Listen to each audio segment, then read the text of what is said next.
নমস্কার বন্ধুরা, আরও একটি নতুন ভিডিওতে আপনাদের সবাইকে অনেক অনেক স্বাগত। আজ আমি আপনাদের তৈরি করে দেখাবো কাঁঠাল দিয়ে একটি দুর্দান্ত স্বাদের বড়ার রেসিপি, যেটা কি কোনো অংশে তালের বড়ার থেকে একদমই কম হবে না। আমি এখানে বেশ কিছুটা পরিমাণ কাঁঠালের কোয়া বা কষ যেটাই বলুন নিয়েছি। এখান থেকে কিন্তু সবটা ব্যবহার করব না, 15 থেকে 20টা আমি এখান থেকে নিয়ে নিয়েছি। ভেতরের দানা একটা পাতলা স্তর মতো থাকে, সেটিকে বার করে নিয়েছি। নিয়ে এটিকে গ্রাইন্ডারে পেস্ট করে নিয়েছি। আপনারা চাইলে কিন্তু ছাঁকনি দিয়ে ঘষেও নিতে পারেন, তবে কিন্তু এভাবে পেস্ট করে নিলে বেশি ভালো হয়। আমি এখানে অল্প পরিমাণে তৈরি করব, তাই সমস্ত পরিমাণগুলোই অল্প ব্যবহার করছি। আর দিলাম 100 গ্রাম পরিমাণ চিনি। এখানে যেহেতু কাঁঠালটা প্রচুর পরিমাণে মিষ্টি ছিল, তাই আমি এখানে চিনির পরিমাণটা কম ব্যবহার করলাম। আপনারা নিজেদের টেস্ট অনুযায়ী বা কাঁঠালের টেস্ট অনুযায়ী এখানে চিনিটা ব্যবহার করবেন। দিলাম এখানে 1 কাপ পরিমাণ ময়দা আর 1/4 কাপ পরিমাণ সুজি। আপনারা এখানে চাইলে চালের গুঁড়িও কিন্তু মিশিয়ে নিতে পারেন, 1/2 কাপ পরিমাণ মতো। দিলাম স্বাদ মতো নুন। এবার এই সমস্ত উপকরণগুলো ভালোভাবে মেখে নিতে হবে। আর আপনারা চাইলে এখানে সামান্য পরিমাণ নারকেল কোড়াও দিতে পারেন, তাতে খেতে আরও বেশি টেস্ট হবে। আজকের এই তালের বড়াটা আমি একদমই সাধারণভাবে তৈরি করে দেখাচ্ছি, বাড়িতে থাকা সাধারণ কয়েকটা উপকরণ দিয়েই, যেটা কি সবাই বানিয়ে নিতে পারবে।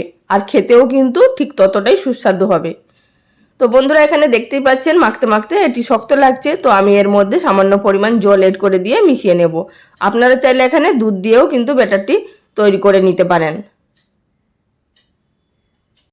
এটি যত ভালোভাবে মাখা হবে ততটাই কিন্তু তাহলে বড়াগুলো ফ্লাফি তৈরি হবে। মেখে নেওয়া হয়ে গেছে, এবার ঢাকা দিয়ে এটিকে রেখে দেব 10 মিনিট মতো। ফিরে এলাম 10 মিনিট পর। এবার ঢাকাটা তুলে নেব। আর আপনাদের দেখিয়ে দিচ্ছি, আগের তুলনায় কিন্তু ব্যাটারটা আরও অনেকটাই ঘন হয়ে গেছে। যেহেতু সুজি দেওয়া আছে, সুজিটা কিন্তু জলটা টেনে নিয়েছে, তাই এর মধ্যে আরও সামান্য পরিমাণ জল দিয়ে দিলাম।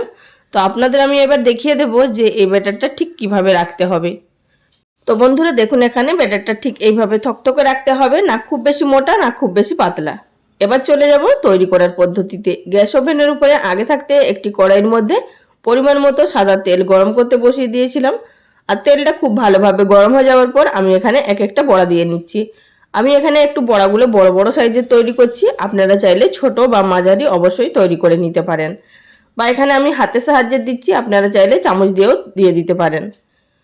এবার লো টু মিডিয়াম ফ্লেমে একদিকটাকে আমাদের ভাজতে দিতে হবে, যতক্ষণ না একদিকের কালারটা চেঞ্জ হয়ে আসছে। তো যেগুলো আগে দিয়েছিলাম সেগুলোকে আমি এখানে প্রথমে এগুলোকে উল্টে দিচ্ছি। আর দেখতেই পাচ্ছেন তেলের দেওয়ার সঙ্গে সঙ্গেই কিন্তু কতটা ফুলে উঠেছে। এবার আমাদের এগুলোকে উল্টে পাল্টে লো ফ্লেমে ভালোভাবে ভেজে নিতে হবে। যখনই দুদিকটা ভালোভাবে ভাজা হয়ে যাবে, তারপর গ্যাসের ফ্লেম মিডিয়াম টু হাইতে করে দিয়ে এগুলোর কালারটা চেঞ্জ করে নিতে হবে। তো দেখতেই পাচ্ছেন কত সুন্দরভাবে আমাদের একটি বেশ ভাজা হয়ে গেছে। এবার এগুলোকে আমি তেল থেকে উঠিয়ে নেব। এর থেকে আর বেশি কালার চেঞ্জ করব না, তা না হলে কিন্তু উপরটা পুড়ে যাবে।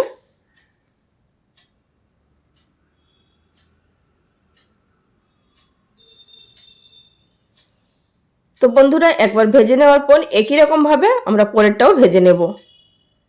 আর এই বড়াগুলোর মধ্যে কোনো রকমভাবে বেকিং পাউডার বা বেকিং সোডার কোনো কিছুটি দেওয়ার প্রয়োজন নেই। শুধু একটু ভালোভাবে মেখে নিলেই কিন্তু খুব সুন্দরভাবে ফুলে উঠবে। সেটা আশা করি আপনারা দেখে বুঝতে পারছেন। আর বন্ধুরা, ভিডিও চলাকালীন ছোট্ট একটি অনুরোধ, যদি আমার চ্যানেলে কেউ নতুন দর্শক বন্ধু হয়ে থাকেন আর ভিডিওটি দেখার পর যদি আপনাদের ভালো লাগে, চ্যানেলটি সাবস্ক্রাইব করে নেওয়ার অনুরোধ রইল। পাশে থাকা বেল বাটনটি অবশ্যই প্রেস করে রাখবেন, এতে করে আমার পরবর্তী ভিডিও নোটিফিকেশন সবার আগে পেয়ে যাবেন আর সেখান থেকে আপনারা দেখে নিতে পারবেন। আর যারা ফেসবুক পেজ থেকে দেখছেন তাদের কাছেও রিকোয়েস্ট রইল পেজটি ফলো করে নেওয়ার জন্য।